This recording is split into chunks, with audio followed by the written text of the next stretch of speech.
इस वीडियो में हम VPS which stand for virtual private server इसका हम डिस्कस करेंगे। VPS जस्ट लाइक आपका एक जो नॉर्मल सिस्टम है, आपका लैपटॉप हो सकता है, डेस्कटॉप हो सकता है, सेम उसी तरह वर्क करता है। VPS जो सर्विस प्रोवाइडर है वो आपको एक वर्चुअल होस्टिंग सोल्यूशन प्रोवाइड करते हैं जिसकी एक स्पेसिफिक मेमोरी होती है, स्पेस होती है, CPU कोर्स होती है, जस्ट लाइक योर लैपटॉप। आप ऐसा समझे कि आपको एक सेपरेट सिस्टम प्रोवाइड हो रहा है VPS के थ्रू, जिसके डेडिकेटेड रिसोर्सेज होते हैं। इसकी ज़रूरत इसलिए होती है कि आप अमेज़न का अकाउंट क्रिएट कर रहे हैं या आपका क्लाइंट है,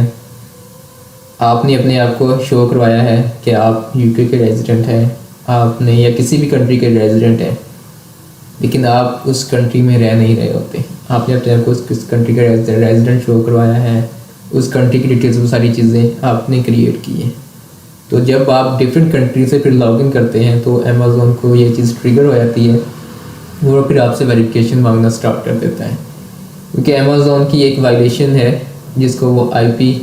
का कंप्लेंट कहते हैं, IP वायलेशन, जिसमें अगर डिटेल्स डिफरेंट हो या डिफरेंट IP से आपका अकाउंट लॉगिन हो रहा हो या इवन एक स्पेसिफिक IP से मल्टीपल अकाउंट्स लॉगिन हुए हैं, तो वो उन सबको अमेज़न सस्पेंड कर सकता है। तो जब आप VPS करते हैं उससे क्या होगा, आप IP वायलेशन से भी बच सकते हैं, और सेकंड ये है कि अकाउंट जो लिंक वायलेशन है एक, उसके थ्रू भी अमेज़न अकाउंट सस्पेंड करता है, उससे भी आप बच सकते हैं, क्योंकि आपने एक VPS पे एक ही अकाउंट जो है वो साइन अप करना है, लॉगिन करना है। क्योंकि ये VPS जो होता है ये आप इसको जहाँ से मर्ज़ी एक्सेस कर सकते हैं, जिस मर्ज़ी सिस्टम से एक्सेस कर सकते हैं, जिस मर्ज़ी कंट्री से आप इसको एक्सेस कर सकते हैं, इसमें कोई इशू नहीं है, क्योंकि बैक एंड आप VPS को एक्सेस कर रहे हैं और VPS के ऊपर आपका अकाउंट साइन अप हो रहा है। तो अमेज़न को यही लगता है कि आप उसी एक सेम IP से या सेम एक लैपटॉप से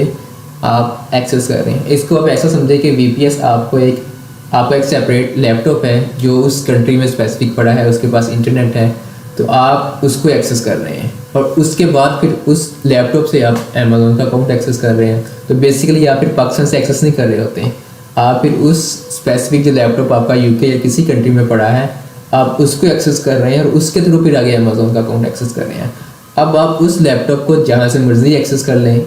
आप जिस मर्ज़ी सिस्टम से एक्सेस कर लें, जो सी मर्ज़ी कंट्री से एक्सेस कर लें, वो उसका कोई इशू नहीं है, और उसके बाद अमेज़न अकाउंट आप उससे एक्सेस कर रहे हैं। तो इससे आई थिंक आपको बेटर अंडरस्टैंडिंग होगी कि VPS बेसिकली कैसे वर्क करता है और ये हमारे लिए कैसे हमारे अकाउंट को सस्पेंड होने से हमें बचा सकता है। तो हम रिकमेंड करते हैं कि आप एक VPS पे एक ही अकाउंट यूज़ करें।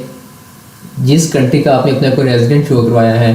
तो आप उस कंट्री का VPS बाई कर सकते हैं, या जिस कंट्री में आप फॉर एग्जांपल आपने UK की डिटेल्स पे अकाउंट बनाया है या US की डिटेल्स पे अकाउंट बनाया है, तो आप उस स्पेसिफिक कंट्री का VPS बाई कर सकते हैं। उसको जहाँ से मर्ज़ी फिर आप उस VPS को एक्सेस करते हुए आप अकाउंट क्रिएट कर सकते हैं या अकाउंट लॉगिन कर सकते हैं, अकाउंट को यूज़ कर सकते हैं। ये VPS डिफरेंट सर्विस प्रोवाइडर होते हैं। VPS आप कहीं से भी बाई कर सकते हैं, इसके डिफरेंट सर्विस प्रोवाइडर है, जिसमें AWS जो कि अमेज़न वेब सर्विसेज है, फिर MS माइक्रोसॉफ्ट भी दे रहा है, गूगल भी प्रोवाइड करता है,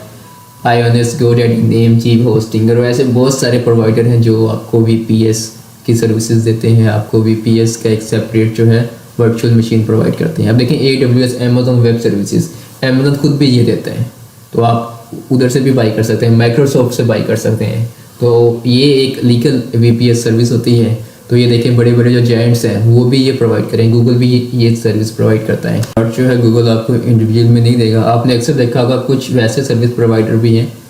जो AWS अमेज़न से, माइक्रोसॉफ्ट से या गूगल से बाई करते हैं और उसके बाद उन्होंने छोटे सर्वर्स बना के आप लोगों को भी देते हैं। अक्सर जो होगा उनकी अपनी कोई ऐसा, जैसे GoDaddy है, नेमचीप है, इस तरह उनकी प्रॉपर सर्विस प्रोवाइडर नहीं है वो, लेकिन उन्होंने गूगल या AWS अमेज़न वेब सर्विसेज से बाई करके आगे जो होगा शेयर्ड बेस में भी प्रोवाइड कर रहे होते हैं। तो आप इनमें से किसी से भी बाई कर सकते हैं। जब आप इनमें से बाई करेंगे वो आपको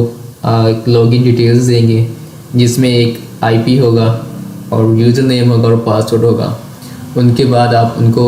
RDP रिमोट डेस्कटॉप कनेक्शन होता है, उसमें जाके वो डिटेल्स ऐड करेंगे तो आपके सामने एक सेपरेट सिस्टम ओपन हो जाएगा। आप इधर सर्च करें RDP रिमोट डेस्कटॉप कनेक्शन, तो आपके सामने कुछ इस तरह का शो होता है। इधर आप जो भी वो IP देंगे या कंप्यूटर के जो एड्रेस देंगे, आप वो एड्रेस लिखेंगे आगे कनेक्ट पे क्लिक करेंगे या नेक्स्ट पे क्लिक करेंगे तो आगे फिर वो यूज़र नेम और पासवर्ड आप पूछेगा, तो आप यूज़र नेम और पासवर्ड जो उन्होंने प्रोवाइड किए हैं वो प्रोवाइड करेंगे, उसके बाद कनेक्ट करेंगे तो वो कनेक्टिंग होगी और कुछ देर बाद कनेक्ट हो गया आपके सामने एक न्यू स्क्रीन ओपन हो जाएगी, न्यू सिस्टम ओपन हो जाएगा। तो आप अपने ही सिस्टम में रहते हुए किसी और सिस्टम को एक्सेस कर रहे हैं, आप इसको सिंपल वर्ड्स में ऐसे समझें, जो कि उस स्पेसिफिक कंट्री के आईपी के थ्रू आप एक्सेस कर रहे हैं। तो ये एक सेफ मेथड है जिसके थ्रू आप अमेज़ॉन के अकाउंट लॉगिन कर सकते हैं कहीं से भी, और आपको कोई रिस्ट्रिक्शन नहीं है। आपने फॉर एग्जांपल आप यूके में थे, आपने जब अकाउंट क्रिएट किया लेकिन आप बाद में पाकिस्तान जा रहे हैं, मिडिल ईस्ट जा रहे हैं, किसी भी कंट्री में जा रहे हैं, एशियन कंट्री में जा रहे हैं, तो आपको कोई इशू नहीं होगा। तो आप सिर्फ VPS से एक्सेस करेंगे उसको, और VPS स्पेसिफिक उस सेम IP से होगा, तो अमेज़ॉन को इस चीज़ का कोई इशू नहीं होगा।